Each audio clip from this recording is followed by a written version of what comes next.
Bienvenidos a Bitácora Mexicana.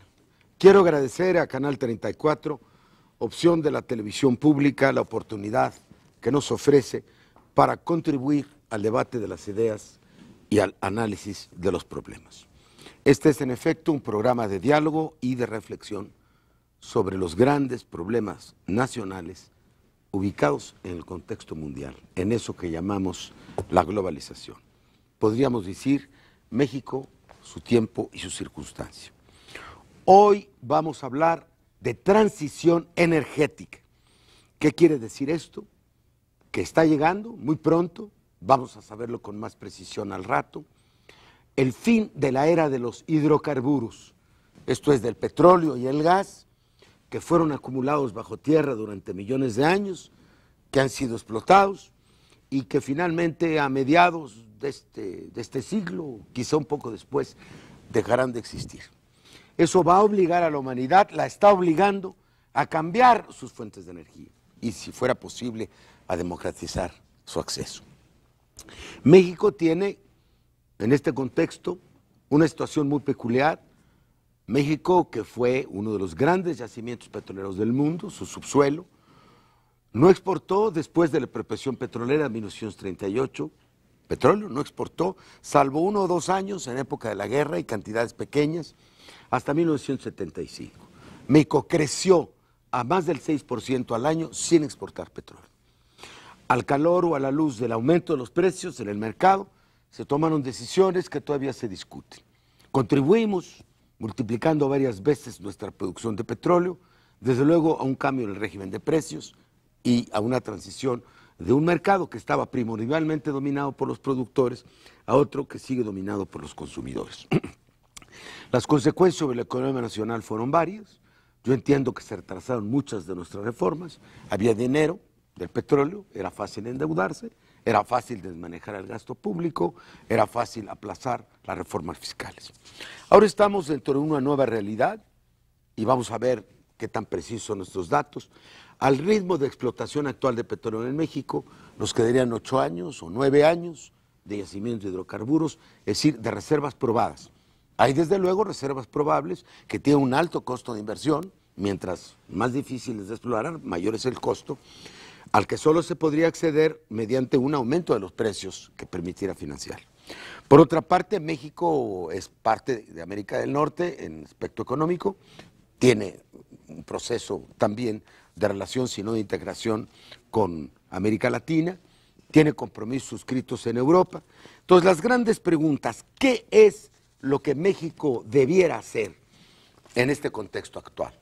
Bueno, lo que debiéramos y lo que podemos, o lo que podríamos, si tomáramos las decisiones que corresponden a esos objetivos políticos. Para comentar estos puntos, yo quiero presentar a 3 excepcionales expertos en materia de energía. En primer lugar, al doctor Jorge Eduardo Navarrete, economista y diplomático, embajador emérito de México, nos ha representado en su número de países, ha sido 2 veces subsecretario de Estado de Asuntos Económicos en la Secretaría de Relaciones Exteriores y de Planeación en la Secretaría de Energía. Fue parte de la Comisión Sur que presidió Jules Nyerere, es decir, de las relaciones económicas entre los países en desarrollo, y bueno, fue el primero que preparó documentos para lo que México había planteado a fines de los 70 como un plan mundial de energía. Gustavo Rodríguez Elcerraz es ingeniero petrolero y maestro y doctor en economía de la energía. Ha cultivado diversas disciplinas del área y desempeñado numerosas responsabilidades en el sector. Yo subrayo el haber sido director de OLADE, la Organización Latinoamericana de Energía, en momentos particularmente cruciales, entre 1977 y 1983, que fue precisamente el momento del alza del petróleo, el momento en que los precios empezaron a bajar, y cuando se hicieron los primeros documentos para que lo que fue la reunión de Nairobi, en 1981, sobre fuentes nuevas y renovables de energía. Finalmente, Jorge Wolper es maestro en recursos renovables, está doctorado en energías renovables y nuevas tecnologías, es un distinguido catedrático y consultor del Banco Mundial y ha fungido como secretario técnico de una idea que está en ciernes, que es la reunión mundial o el Seminario Internacional sobre Fuentes de Energía. Vamos a tener un diálogo abierto para que el público pueda penetrar en estos problemas. Yo voy a comenzar por el tema obvio, el agotamiento de las actuales fuentes de energía, de los combustibles fósiles, de la fisión nuclear. ¿Y cuál es la situación en México? ¿Qué horizonte de duración de los hidrocarburos tenemos? ¿Y cómo va a afectar esto el régimen de precios? Se dice que a final de la década se acabó el tiempo del petróleo barato y por petróleo caro debemos vender arriba de $100 el barril. Yo le preguntaría a Jorge Eduardo Navarrete, ¿qué tan tremendista o qué tan real es esta visión de un pronto agotamiento de los hidrocarburos? ¿Y cuál es la situación de México? Yo no me puedo resistir, cada que se habla de agotamiento de hidrocarburos, a recordar una de las muchas frases célebres de quizá el más célebre de los ministros de energía del mundo, el jeque Yamani de Arabia Saudita, que en los 70s y en los 80s fue la figura prominente en el mundo internacional de la energía. Yamani decía que así como la edad de piedra no se acabó por escasez de piedra, la edad del petróleo no se acabará por escasez de petróleo. Se acabará por muchas otras circunstancias. Y la transición energética debe verse, a mi entender, como un fenómeno muy complejo, que incluye variables políticas, en primer término, cuestiones económicas y técnicas, cuestiones ambientales, para citar solo las más importantes. Y un conjunto de esos factores son los que están empujando a la era post-hidrocarburos. No podemos continuar con los actuales patrones de consumo de hidrocarburos por las consecuencias energéticas, cambio climático, se puede abundar sobre esto más adelante. En cuestiones tecnológicas hay horizontes muy abiertos, pero hay también limitaciones del área de costos, que es financiable en términos de recuperación de reservas. Ahí hay un límite que cambia casi día con día y que hace muy imprecisa cualquier predicción más allá de unos cuantos años en el futuro. De suerte que lo que yo subrayaría es sí una transición energética, pero no derivada fundamentalmente del agotamiento del recurso, sino de un complejo de factores que tenemos que entender. Segundo tema que yo creo que me gustaría mucho que pudiéramos conversar contigo en esta mesa es la posición de México. Tenemos que dejar de ver a México, a mi juicio, como un país exportador de petróleo, que lo fuimos significativamente en los últimos 3 decenios. Pero ahora somos cada vez más importantes también como importadores de hidrocarburos. Ya importamos casi el 40% de las gasolinas que consumimos en este país. Eso no es irremediable. Buena parte de ellas podríamos producirlas aquí. Pero importamos volúmenes muy significativos de gas, sea en la forma de LP o sea en la forma de gas natural, y podríamos importarlo como gas natural licuado, de modo que estamos en los dos lados de la ecuación. Así como estamos en Norteamérica y en América Latina, estamos en el mundo de los exportadores y en el mundo de los adquirentes de hidrocarburos y derivados, y eso tiene que matizar nuestra posición.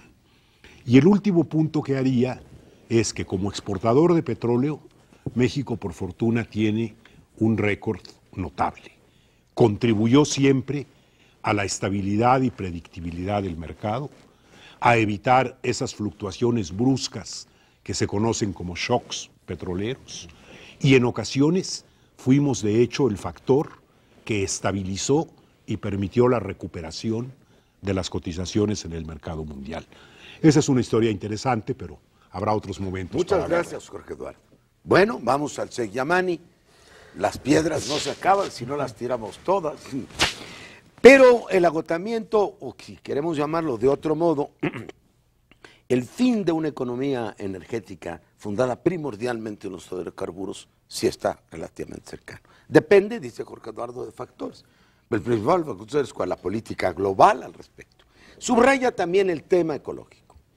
Realmente el cambio climático debe mucho a la sobreexplotación de los hidrocarburos y ahora se habla, no sé con qué tanta razón, de que estos maremotos, de que estos trastornos, ¿sí?, están ocurriendo también por esos cambios producidos por energía. Yo te preguntaría,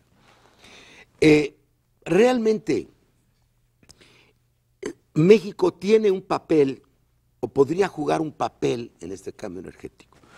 ¿Cuál podría ser su política?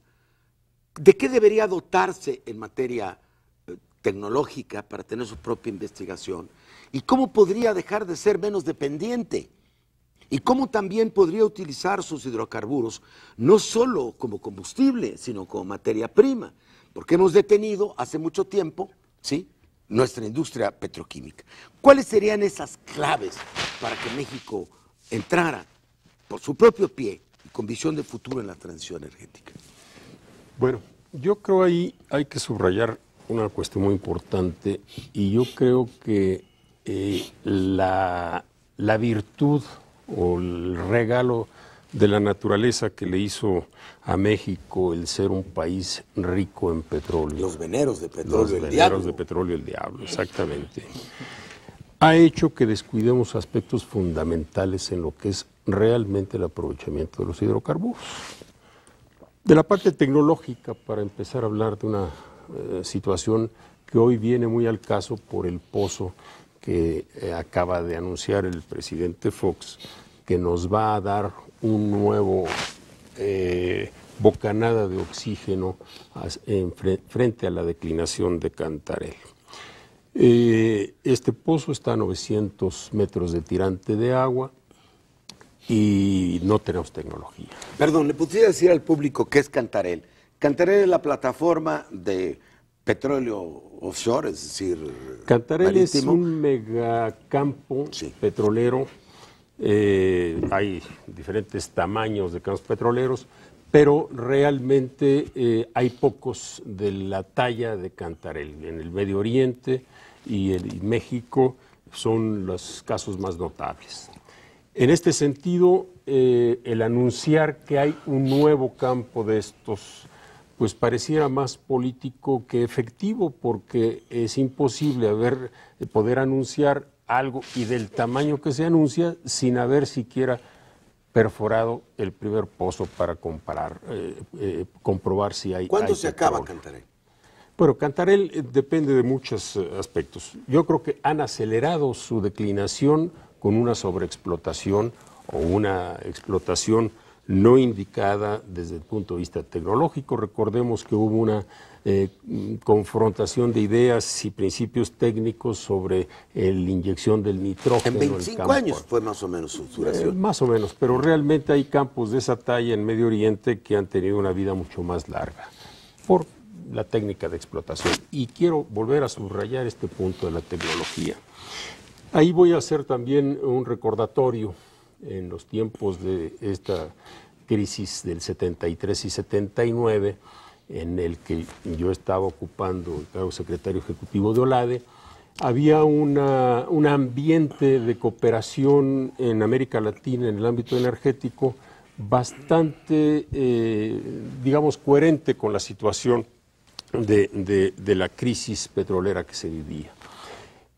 Uno de los países que estaban más preocupados era Brasil, un importador neto y con una perspectiva de desarrollo importante, y el que era ministro de Energía en ese entonces, César Cals, que se acercaba mucho a la OLADE y quería acercarse mucho a México, me decía: Gustavo, nosotros tenemos aquí una dependencia absoluta del petróleo y los precios van para arriba. Recordemos que fue uno de los efectos de la primera crisis del 73 y viene la del 79 y era más drástica.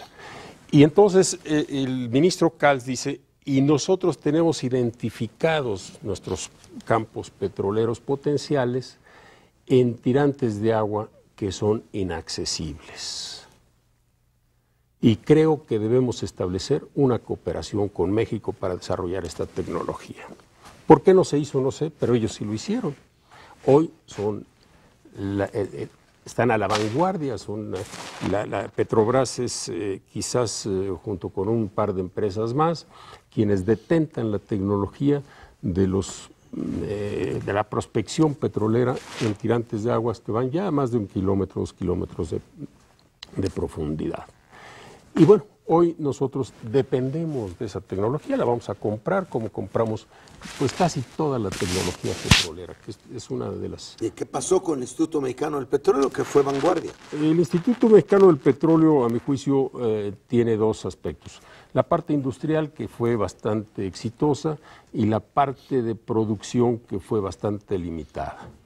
Por razones políticas, por razones que realmente no se aprovecharon, por capacidad tecnológica, capacidad intelectual en México, capacidad de técnicos en petróleo, hay excelente. O sea, yo digo que sí hay muy buenos recursos humanos, pero muy pocos recursos materiales disponibles para hacer la investigación real.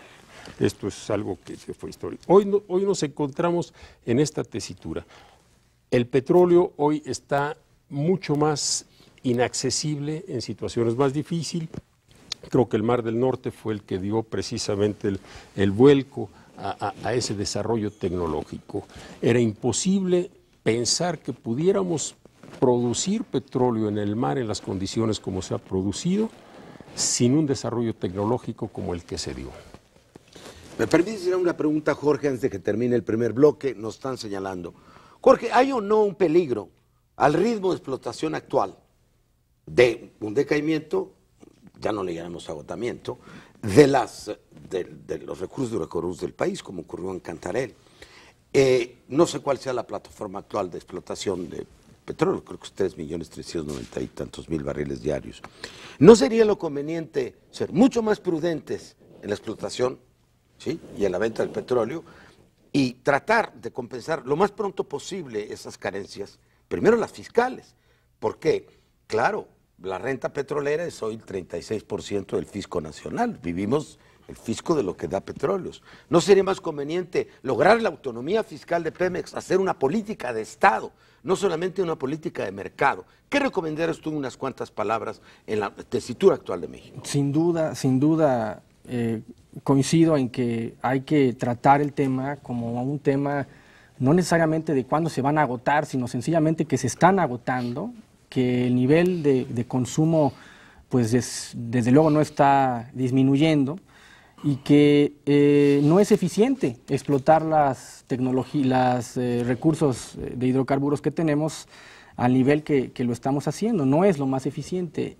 Si conocemos cuál es la tendencia internacional en términos de dónde salen la energía que va a dotar el desarrollo tecnológico en los países industrializados, vamos a ver en todos los casos, incluido incluso Estados Unidos, pues una tendencia hacia la diversificación de las fuentes primarias de energía.